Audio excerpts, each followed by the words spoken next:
Alright, in this video I am going to cover module number 9, which is professional ethics. Professional ethics, I am going to cover a couple of different subject matters. First of all, professional responsibilities, whistleblowing, policies covering whistleblowing, solicitation, complaint and disposition, conflicts of interest or COIs, policy and procedures. Then I'm going to get into board of directors and their ethical codes of conduct, followed by professional associations, and lastly I'll leave you with a question. Alright, jumping straight into it. Let's get into the professional first. Let's define who a professional is. A professional is someone who's an expert in their specific field. So we're talking about doctors, lawyers, scientists, people of that nature, not so much a gas attendant or a McDonald's worker, grocery store person, bag lady, you know what I mean. Two different people. Let's talk about their ethical responsibilities. So the difference between a professional and your everyday worker is an ethical responsibility that they have. Let's say a doctor's on call, you know, it's midnight, he's tired, but he gets that phone call, he's off to the hospital saving someone's life. There's a guy who works for Walmart, there's a spill in aisle 10, he doesn't show up to clean it. You know, no one's going to have a heart attack over that. Alright, let's get into whistleblowing. So a whistleblower is a person who stands up for their moral view of a company's wrongdoing. Some may call him a hero, some might call him a traitor or a villain. So basically, the whistleblower, somebody who works there, 9 times out of 10 is a professional who works for this company or government organization, and he finds something wrong. Maybe the company's polluting into the lake, polluting, things of that nature, putting the public at risk basically. He's going to blow the whistle because the company's not doing anything to fix this problem. There are, however, policies to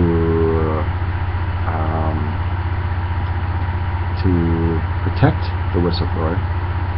So these companies, you know, a lot of companies are federally funded or state funded, both, and the federal government, states have these policies that these companies have to follow by if they're going to be funded by them.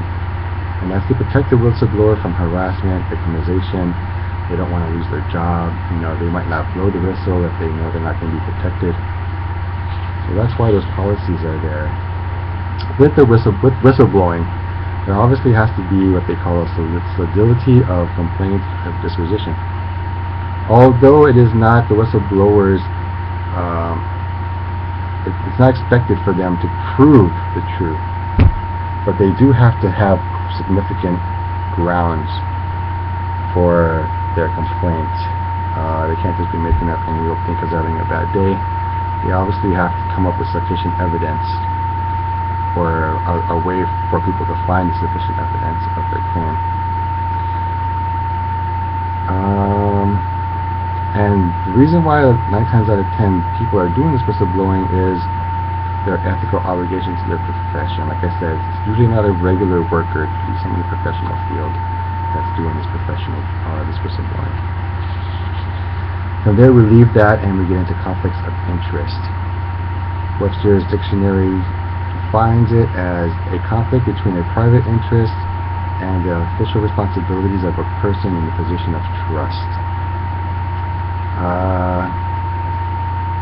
So let's get into conflicts of interest and board of directors. So here's a good example of conflict of interest. We'll use the board of directors one. There's a board of member. A member of the board. They're giving the company's looking for another company, contractor. They're giving out a contract for construction of a building, and one of the members has a sister who owns a company. Obviously, he has to just, announce the fact that his sister owns the company, because it is a conflict of interest, because he can influence the decision, which could give a contractor who's not really best qualified or in the best interest for their company, but because he's a board of directors and his sister owns that company, there's a huge conflict of interest there. There are policies and procedures, or P&Ps, for companies to set guidelines. Policy is what a policy or strategy or guideline principle of a company is, and the procedure is what to do and how to handle the specific situation.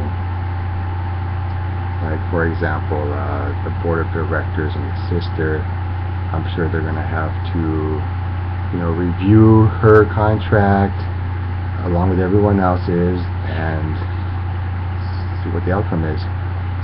The board of directors, exactly who are they? So it's a body of individuals protecting the public's interest in the company and enabling the organization to achieve the goal or purpose for which it was designed.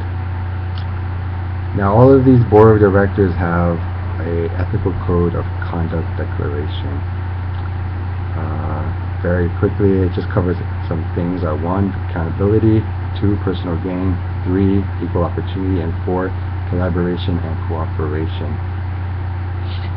Finally, the module gets into professional association. So what that is a body of professionals in the same area of expertise to oversee and define the profession.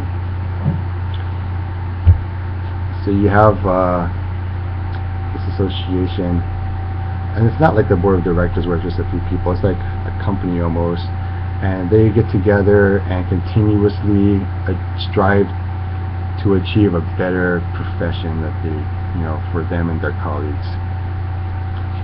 Alright. And that is module number 9 in a very quick nutshell. I'm going to leave you with this question.